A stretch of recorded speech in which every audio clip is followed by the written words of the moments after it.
Marcus Chen stumbled through the obstacle course for the third time that morning, his legs trembling with exhaustion. Around him, the other human cadets moved with fluid grace, their enhanced bodies cutting through the alien training regimen, like knives through silk. At 22, Marcus was the oldest recruit in the Terran Defense Initiative, and by every measurable metric, the weakest. "Pathetic," muttered Sergeant Rodriguez as Marcus collapsed at the finish line, gasping. "Chen, you're holding back the entire unit. Maybe you should consider a desk job back on Earth." The other cadets snickered, their cybernetic implants gleaming in the harsh light of Kepler 442b's twin suns. This planet had been chosen for training specifically because of its hostile environment, 1.3 times Earth gravity, toxic atmosphere, and indigenous life forms that could kill an unaugmented human in seconds. Only the best of humanity's enhanced soldiers trained here. Marcus wiped sweat from his brow and struggled to his feet. Unlike his classmates, he carried no neural implants, no genetic modifications, no synthetic muscle fibers. The military psychologists had labeled him genetically incompatible with standard enhancements, making him the only baseline human in a squad of post-human warriors. "I'll do better tomorrow, Sergeant," Marcus wheezed, earning another round of laughter. What none of them knew, what even Marcus didn't fully understand, was that the planet itself had begun to take notice of him. Kepler 442b was more than just a hostile training ground. Beneath its scarred surface lay a vast mycelial network, a fungal consciousness that had evolved over millions of years.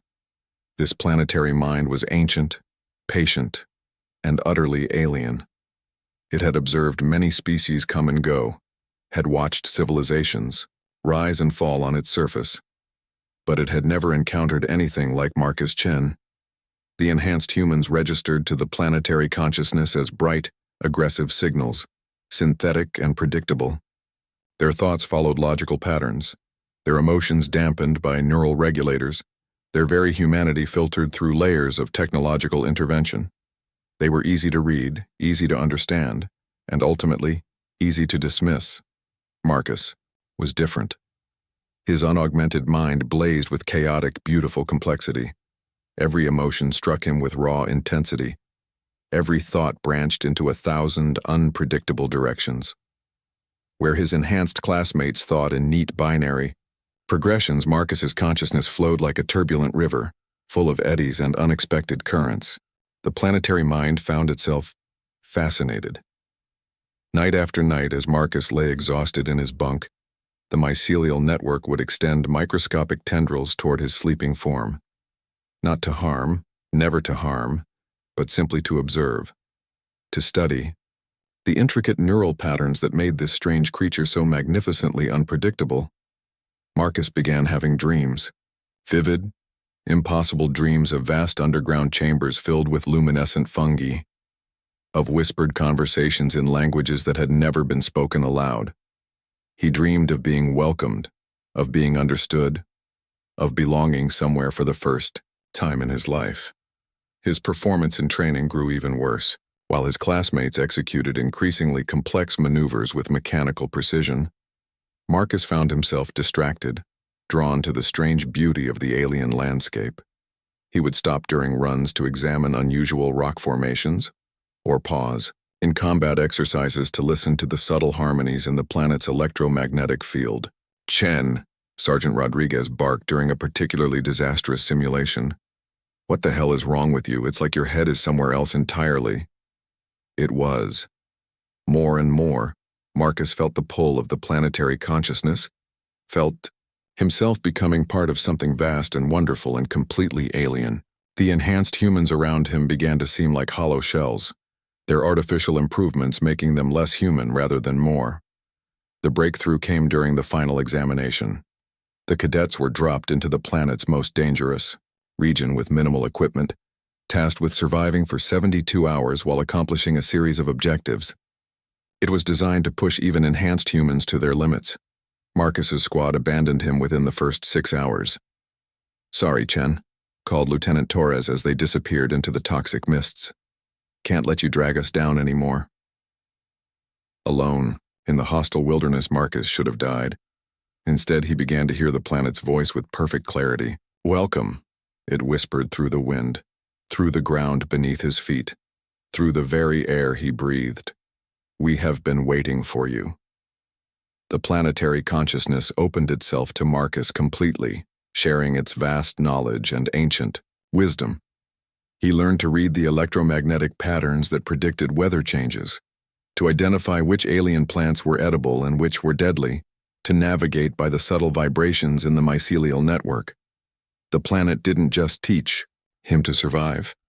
It embraced him as part of itself. When the rescue shuttle arrived 3 days later, they found Marcus sitting calmly by a perfectly constructed shelter, surrounded by a garden of alien plants he had somehow convinced to grow in orderly rows. He was healthier than when they'd dropped him off, his eyes bright with an inner light that hadn't been there before. "Impossible," breathed the extraction team leader. "The baseline human not only survived, he thrived." Word spread quickly through the training facility, then to Earth Command, then throughout human space. Marcus Chen, the weakest recruit in the program, had accomplished something no enhanced human had ever managed. He had formed a genuine connection with an alien intelligence. The requests came flooding in. Xenobiologists wanted to study him. Military commanders wanted to weaponize whatever had happened. Corporate interests wanted to package and sell his experience. Everyone wanted a piece of Marcus Chen and his miraculous transformation. But the planetary consciousness had other ideas. As the investigators swarmed over Kepler 442b, taking samples and running tests, the planet's patience began to wear thin. These enhanced humans saw everything in terms of conquest and exploitation. They studied the mycelial network like a resource to be harvested rather than a mind to be respected. Marcus felt the planet's growing distress like a physical pain. During his debriefings, he would suddenly double over, gasping as waves of alien anguish washed through him. "The planet is suffering," he tried to explain to the increasingly frustrated researchers. "You're hurting it with all these tests." "Planets don't have feelings, Chen," replied Dr. Harrison, the lead xenobiologist. "You're anthropomorphizing a complex ecosystem. It's a common psychological response to isolation." But Marcus knew better. He could feel the planetary mind recoiling from the invasive procedures, could sense its desperate desire for the painful probing to stop. The enhanced humans with their synthetic thoughts were like static interference, drowning out the subtle harmonies that made the planet's consciousness possible. 3 months after the extraction, the seismic activity began. At first, it was just minor tremors, barely enough to register on the monitoring equipment. But the earthquakes grew stronger and more frequent. Toxic gases began venting from previously stable geological formations. The electromagnetic field that protected the training facility started to fluctuate wildly. "It's almost like the planet is trying to shake us off," observed one of the geologists. Marcus knew that's exactly what was happening. The planetary consciousness had tried patience, had tried accommodation, but the enhanced humans were too alien, too synthetic, too fundamentally incompatible with its nature. Every day they remained, the psychic dissonance grew worse. The final message came through Marcus during a particularly violent seismic event. As the training facility's walls cracked around them, Marcus's eyes rolled back and his voice took on harmonics that human vocal cords shouldn't have been able to produce. "Leave," the planet spoke through him. "Take your broken children and leave. Only the whole one may remain." The evacuation was swift and complete. Within a week, every enhanced human had been pulled from Kepler 442b's surface. They offered to take Marcus with them, but he declined. "This is where I belong," he told the departure committee over the comlink. "This is where I'm supposed to be." Years later, long-range sensors would occasionally pick up transmissions from Kepler 442b. They showed impossible things. Vast cities of living crystal growing from the planet's surface. Atmospheric composition shifting toward something that could support unaugmented human life. Electromagnetic patterns that suggested a thriving partnership between human creativity and alien wisdom. Marcus Chen had indeed been the weakest human. In training, But in a universe increasingly dominated by synthetic enhancement and artificial improvement, perhaps weakness, or rather, authentic humanity, was exactly what the cosmos had been waiting for. The enhanced soldiers went on to win battles across the galaxy, their perfect bodies and optimized minds conquering world after world. But Marcus had won something far more precious. He had found a place where being human, truly, completely, imperfectly human was not a limitation to overcome but a gift to be treasured.